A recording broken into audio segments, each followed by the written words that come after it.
ఇది ఒకంత మనందరికీ గర్వకారణమైన వార్తే. భారత సంతతికి చెందిన అడ్వకేట్ మధుర శ్రీధరన్ ను ఓహియో రాష్ట్రానికి 12వ సాలిటర్ జనరల్ గా నియమితులయ్యారు. ఇది నిజంగానే చాలా మంచి విషయం. ఎందుకంటే ఈ పదవి మామూలు పదవి కాదు. ఇది రాష్ట్రంలోని అత్యున్నత అప్పీలేట్ లాయర్ పదవి. అంటే హై స్టేక్స్ కేసులను స్టేట్, ఫెడరల్ అప్పీల్ కోర్టుల ముందు, అవసరమైతే ఏకంగా అమెరికా సుప్రీం కోర్టు ముందు కూడా ఈమెనే వాదించగలదు ఈ అధికారం ఉంటే. ఈ ఓహియో అటార్నీ జనరల్ డేవ్ యోస్టే స్వయంగా తన ట్విట్టర్ అకౌంట్లో ఈ విషయాన్ని ప్రకటించారు. అయితే అంతా బాగానే ఉంది, కానీ ఆమె కట్టు బొట్టుతోనే అక్కడున్న వాళ్ళకి మండిపోతోంది. విపరీతమైన ట్రోలింగ్ చేసేస్తున్నారు ఆమెని. ఎందుకు అనంటే ఈ మధుర శ్రీధరన్ ఎవరు అనేది మనం ముందుగా తెలుసుకోవాలి.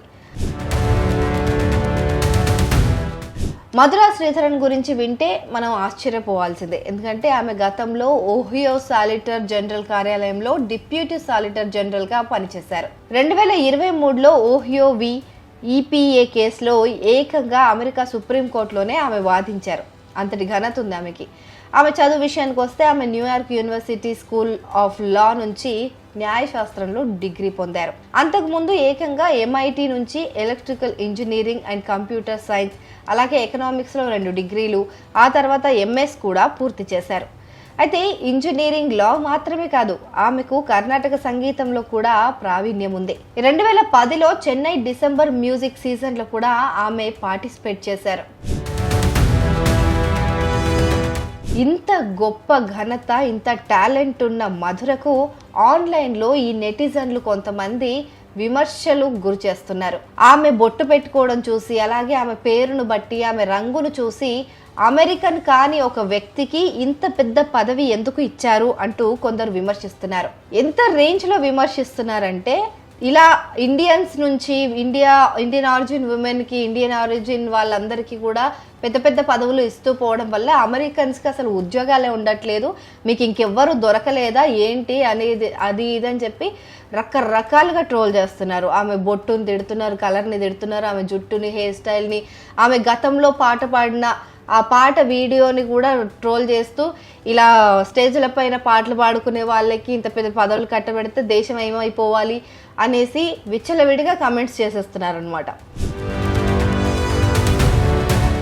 అయితే ఈ కమెంట్స్ అన్నిటికీ కూడా, ఈ విమర్శలన్నిటికీ కూడా అటార్నీ జనరల్ డేవ్ యోస్ట్ చాలా గట్టిగానే సమాధానం ఇచ్చారు.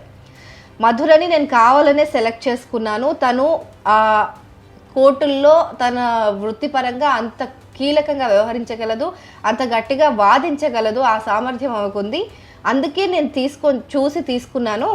సో ఇంకోటి, మధుర అమెరికన్ కాదు అని కొందరు చాలా తప్పుగా పొరబడుతున్నారు. ఆమె అమెరికా సిటిజనే, ఒక అమెరికన్ సిటిజన్నే పెళ్లి చేసుకుంది కూడా. అయినా ఇంకా ఆమె తల్లిదండ్రులు కూడా అమెరికా నుంచి సహజ పౌరసత్వం పొందిన వారే అని ఆయన స్పష్టంగా రాసుకొచ్చారు. అంతేకాకుండా ఒకవేళ ఆమె పేరు, ఆమె రంగు మీకు ఇబ్బంది కలిగిస్తుంది అంటే అది ఆమె సమస్యనో లేకపోతే మేము నియమించడంలోనో తప్పులేదు, మీలోనే ఉంది అంటూ ఘాటుగా బదిలిచ్చారు.